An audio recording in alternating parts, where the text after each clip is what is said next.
No, no, no, no.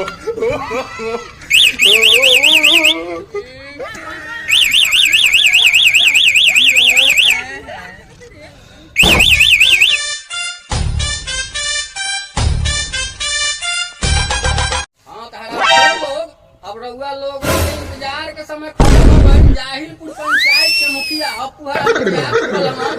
ऐसे थोड़ा देर लगी चुआलो के विश्राम दी फिर मनोरंजन करावल जाये। तब तक मुखिया जी के आगे दी स्टेज पर।